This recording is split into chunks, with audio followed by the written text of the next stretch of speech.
It's quite an important interim show because the students on this are on the first year of their part-time BA top-up year, so it's their final year split into two. Last year they were on our foundation degree and they should have had a physical show, but for obvious reasons, like all other art students across the globe, that show didn't happen.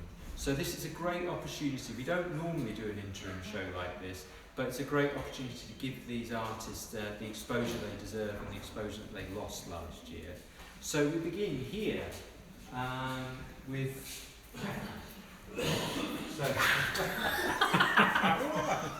That is scary. We've got a Jack Nicholson moment here, haven't we? Now, will it work if Owen goes in here? Because I do warn you, if you're of a nervous disposition, please be careful. I don't want to be responsible for anyone complaining that this has put them in hospital or something. So Jackie, what am I looking at? It's terrifying. Why have you put so many skulls in the blackout room? Are you trying to scare us? Yes. I think it's like finding what skulls there are on metal, goth and punk albums. Okay, so they're from album covers. Yeah. Okay, right, that's interesting. And why are they glowing? I like the idea of maybe glow in the dark, so they're like more at you. Usually when you see something scary, it's usually dark and dismal. So I thought I'd go the opposite and go like it's right in your face. Yeah, they are that as well. And another thing, I suppose it's like with the COVID and all that, it's like, you know, you're looking like death in the face. It's like a mortality thing, isn't it? Like a memento mori. Yeah. Well, it's really, is that ultraviolet light that you've got on them? Okay, so that's.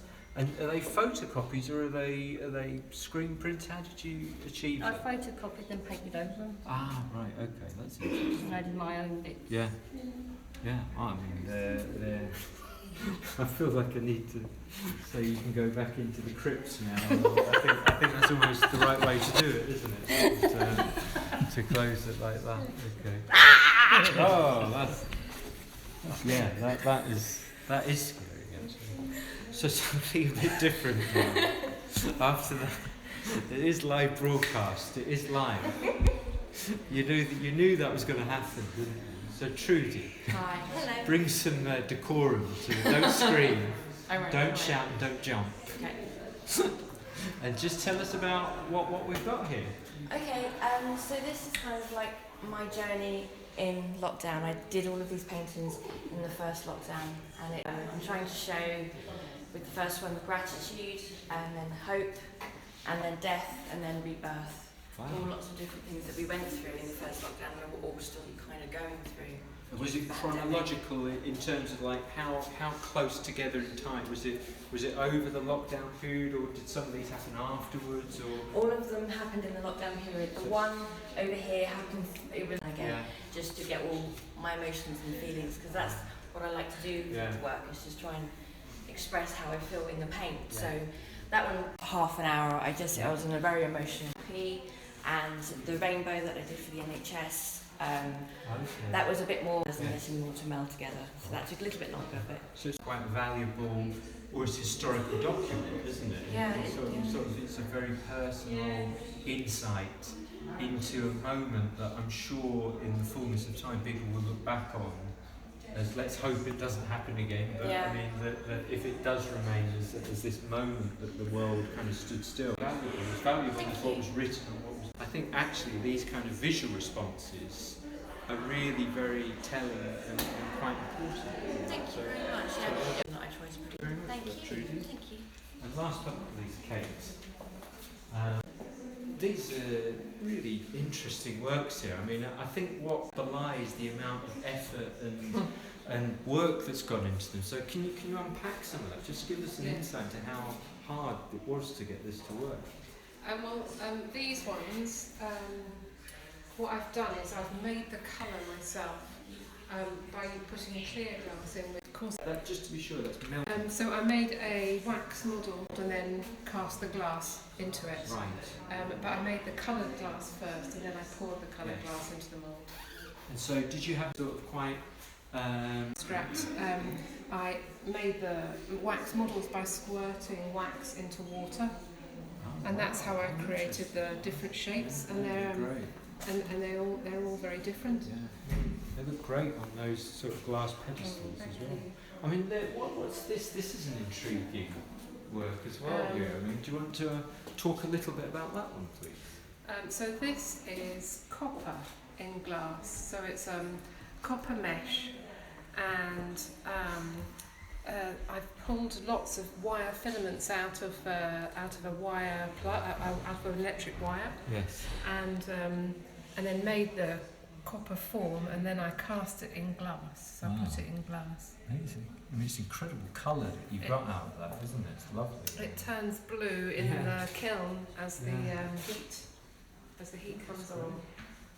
And then what else have we got? So this is interesting. Is that a similar process to these ones on glass pedestals that you've worked with on this no, work? this is different. So this is I discovered the cracks, and the glass will go into the cracks, and you use a special glass plaster which does glass through to create a mould, and a lot in the kiln, and then the glass has gone into the cracks. Wow. Those sort of really, an atomic explosion at sort of millionth of a second after it goes off. That is an extraordinary shape, actually. I like to show movement. I like to show movement in my pieces if I can, and the movement of the glass. Fantastic. And then finally, some work here. It looks like it's photographic representation of the glass, but could you explain a little bit about this? This is just an echo of these pieces here. Yeah. So the undersides of these. This is the undersides of these pieces. Oh, okay. And what I found really interesting was when the glass pours, because I pour the glass. So then now I'm starting to experiment with pouring and pouring of spirals and so on. You can see the spiral in all of them.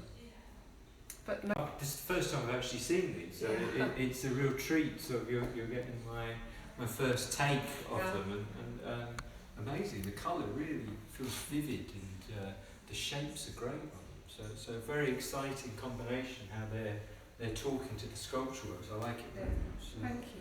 excellent. I wanted to give it a go. I think you've succeeded very much with that. So that's great. Thank you very much, Kate. So those three will be appearing next year in their degree show on the other side of the board. I'm sure many of the FAPD will be back. I mean, again, that we're at the end of this tour, and it's just thank you to a cameraman who's worked with all these students over the year as well, very patiently. Henderson, our technician.